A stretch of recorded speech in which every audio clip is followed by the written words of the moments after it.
Have you ever caught yourself thinking, this shouldn't be happening? This isn't fair. I shouldn't feel this way. They shouldn't have treated me like that.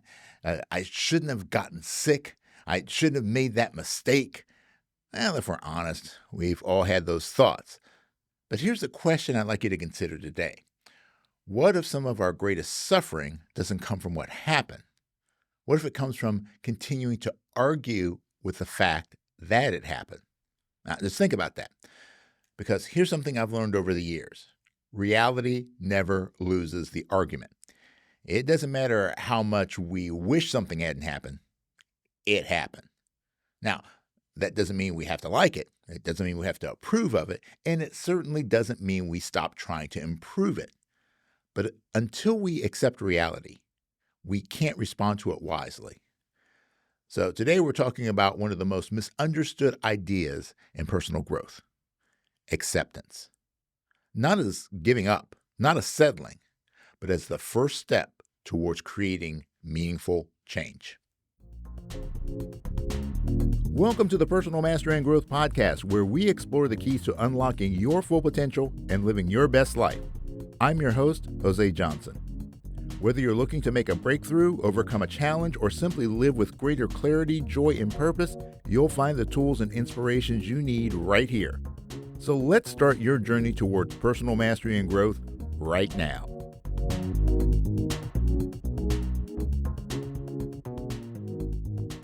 Welcome back to the Personal Mastery and Growth Podcast, your go-to resource for practical tips, insightful research, and inspiring stories to help you unlock your full potential. I'm your host, Jose Johnson, and I am an expert in the fields of mindfulness, mindset, and peak performance, and I'm so excited to have you here with me today. Now, last week, we talked about navigating life's transitions and learning to let go of one chapter so that we can begin the next. Well, today, I'd like to take that conversation one step further, because before we can move forward, we first have to stop fighting where we actually are. So we're going to explore why acceptance is often misunderstood, what modern psychology and neuroscience teach us about resisting reality, why acceptance actually creates more, not less personal power, and a simple framework that you can use the next time life doesn't go according to plan. So let's dive in. So let's start here.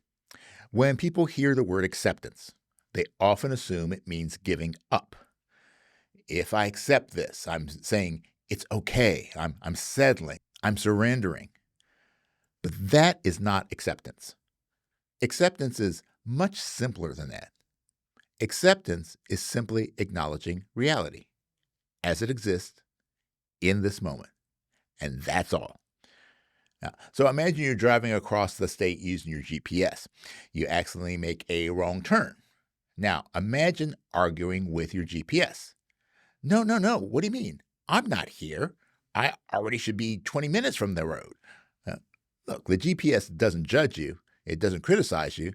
It just simply needs one thing before it can start helping you get where you want to go. It needs your actual location. And without that, it can't calculate the next step. Life works pretty much the same way. You don't have to like where you are, but you do have to know where you are. Acceptance simply tells the truth about your current location. And here's why that's so important. You cannot solve a problem that you're unwilling to acknowledge. Whether it's your health, your finances, a struggling relationship, burnout, grief, or fear, real change always begins with an honest assessment of reality. Not the reality you wish you had, the reality you actually have. So if acceptance is so practical, why do so many of us resist it? Well, the answer has a lot to do with how our brains are wired. So let's talk about that next.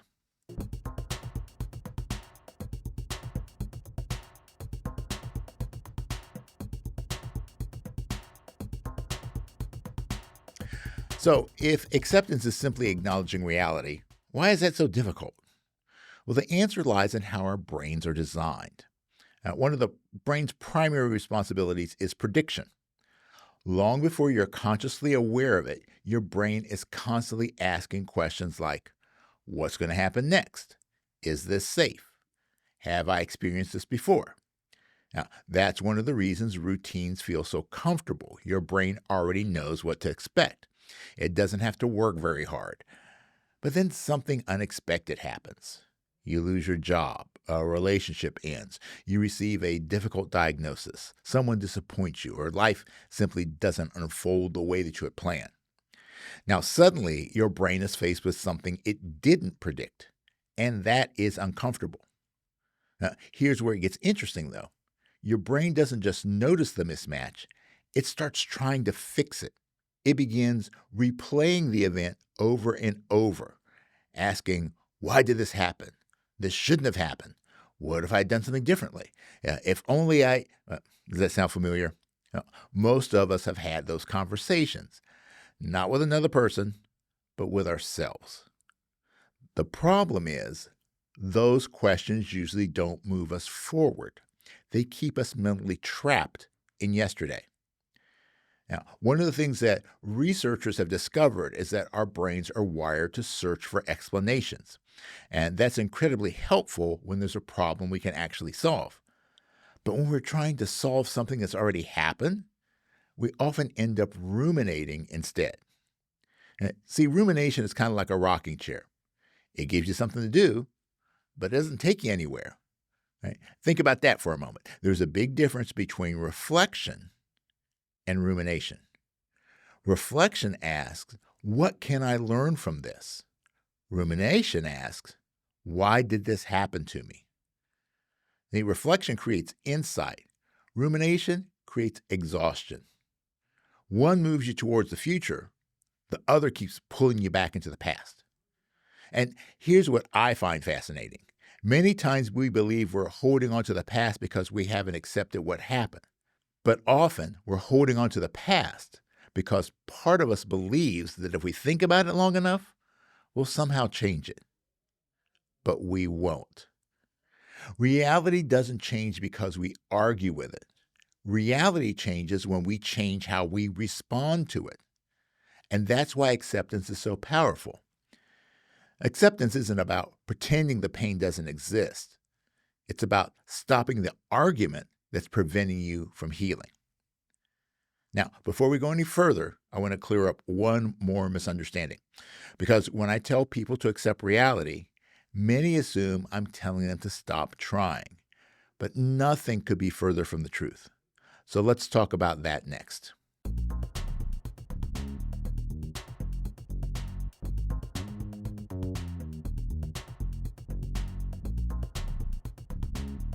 Now, one of the biggest misconceptions about acceptance is that people think it means giving up. If I accept this, I'm saying it's okay. If I accept this, it means I'm settling. If I accept this, then I'm surrendering. But that's not acceptance. That's resignation, and they are completely different. Resignation says there's nothing I can do. Acceptance says this is where I am. Now what? Right? Do you hear the difference? One ends the conversation. The other begins it. Acceptance isn't the opposite of action. It's the foundation for effective action. Now, as I was preparing for today's episode, I was reading about an evidence-based approach in psychology called acceptance and commitment therapy. It's often referred to simply as ACT. Now, despite the word therapy in the name, many of its principles apply to everyday life. Now, what fascinated me wasn't that these ideas were new. It was realizing how closely they align with principles that we've been exploring together on this podcast for years through mindfulness, stoicism, neuroscience, and practical coaching. Now, one of the central ideas behind ACT is something called psychological flexibility. It's just a fancy term for a very simple idea. Can you acknowledge reality, experience difficult emotions, and still choose actions that move you towards a life that you want to create? Now, just think about that, because that's what resilient people do. They don't wait until life becomes easy. They don't wait until the fear disappears. They don't wait until every emotion is neatly resolved. They acknowledge what's true, and they continue moving towards what matters. That is psychological flexibility. And research consistently shows that it's one of the strongest predictors for resilience, emotional well-being, and long-term mental health. In other words, the healthiest people aren't the ones who avoid discomfort. They're the ones who learn how to move through it. And I think that's incredibly freeing because it means that you don't have to wait until you feel fearless to be courageous. You don't have to wait until you're completely confident to take the next step. And you don't have to eliminate uncertainty before you begin living again. Acceptance doesn't remove the obstacle. It removes the unnecessary struggle. And that is an important distinction. Look, there's enough pain in life already. We don't need to create more by arguing with reality. Instead, we can acknowledge what's true, accept what we cannot change, and invest our energy where it actually makes a difference. So the question becomes, how do we actually do that? How do we move from resisting reality to responding wisely? Well, I like to share a simple process that I have found incredibly helpful. Hey there, feeling stuck? Spinning your wheels? Are you ready for a breakthrough? Well, then you need to hear this because I've got something that will supercharge your growth this year, and it's called the Mindset Makeover. Now, it's my new book and course that are designed to help you upgrade the mental software that drives your success. And inside, you're going to discover the mindsets that shape every decision, every habit, and every result. And you'll learn the science-backed tools to rewire your thinking for clarity, confidence, and unstoppable momentum. So whether you're aiming higher, trying to break free from old patterns, or finally stepping into that version of yourself that you know that you're capable of becoming, well, this is your launch pad. So don't wait. Head over to josejohnson.com/mindset to grab the book, join the course, or get both together. Again, that's josejohnson.com/mindset. And remember, it is what it is, but it becomes what you make it. And with the Mindset Makeover, you can make it something extraordinary. So how do we actually practice acceptance? How do we stop arguing with reality without giving up on creating something better? Now, over the years, I found myself naturally coaching people through the same three-step process. I didn't originally think of it as a framework. It was simply the way that I approached difficult situations. And ironically, it wasn't until I started learning more about acceptance and commitment theory that I realized I've been teaching something remarkably similar for years. Now, this doesn't mean that this process comes directly from ACT. If anything, it was reassuring to discover that many of the principles I'd learned through mindfulness, Stoicism, Taoism, neuroscience, and years of coaching are supported by modern psychological research. So today, I'd like to share with you my own three-step process. Step 1, acknowledge reality. So the first step is simply to tell yourself the truth, not the story, the facts. This happened. The business closed. The relationship ended. The diagnosis is real. I'm grieving. I feel afraid. I feel disappointed. See, notice that none of those statements are judgments. They're observations. Remember what we talked about in episode 93? Facts describe events. Stories create identities. Acceptance begins with facts because you can't change what you're unwilling to acknowledge.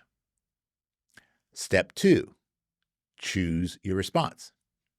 All right, now comes the question that changes everything. Given that this is true, how do I want to respond? Not react, respond, because that's a very different thing. Reaction is automatic.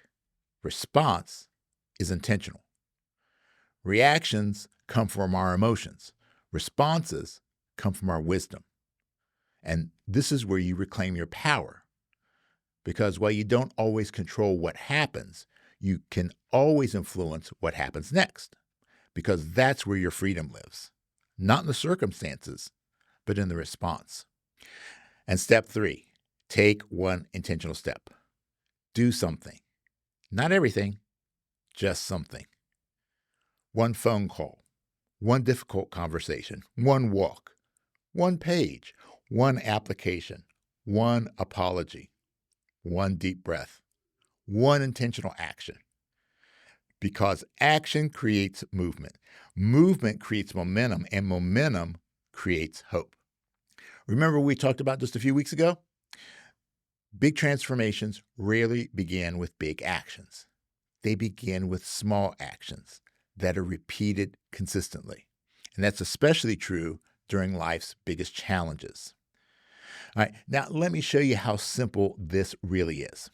All right, so let's say you lost your job. The first step, acknowledge. I lost my job. That's the fact. Second step, choose. Well, I can spend all day arguing that this shouldn't have happened, or I can decide how I want to respond. Then take action. You can update your resume, reach out to 3 people, learn a new skill. Just take one step. Right? So notice, none of these actions erase what happened, but every one of them changes what happens next. And that's why acceptance is so powerful. It doesn't trap you. It frees you. Because the moment you stop spending energy arguing with yesterday, you finally have energy to build tomorrow. And as I was preparing for today's episode, I realized something that honestly surprised me.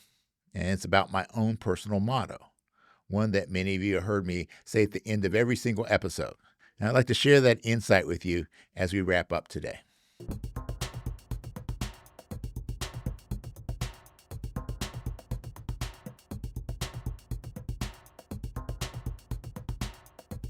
All right, so as I was preparing for today's episode, I had the realization that kind of took me by surprise. Now, many of you know that I end every podcast and every article, for that matter, with the same words. It is what it is, but it becomes what you make it. Now, in fact, some of you have been with me since the very beginning, and you may actually remember that episode 1 of this podcast was titled, It Is What It Is, but It Becomes What You Make It. So back then, I spent a lot of time talking about the second half of that statement, but it becomes what you make it.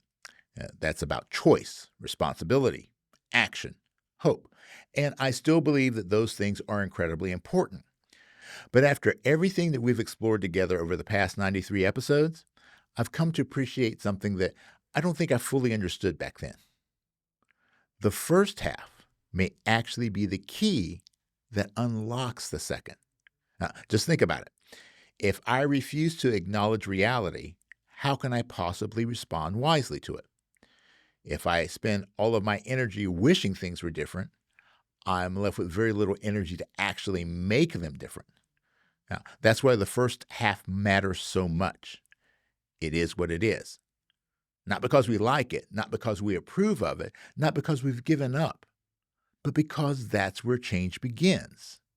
Reality first, response second. Acceptance, well, it helps to create clarity, and the clarity helps to create choices, and choices are what create the actions, and the actions create the change. Now, that's why I don't think acceptance is passive at all. I think it's one of the most courageous things that we can do, because acceptance requires us to stop hiding, to stop pretending, to stop arguing, and finally tell ourselves the truth. This is where I am. And once you can say that, you've already taken the first step towards something better. Now, one of my favorite quotes comes from the author Karl Barth, who said, "Though no one can go back and make a brand new start, anyone can start from now and make a brand new ending." Now, I love that quote because it perfectly captures today's message.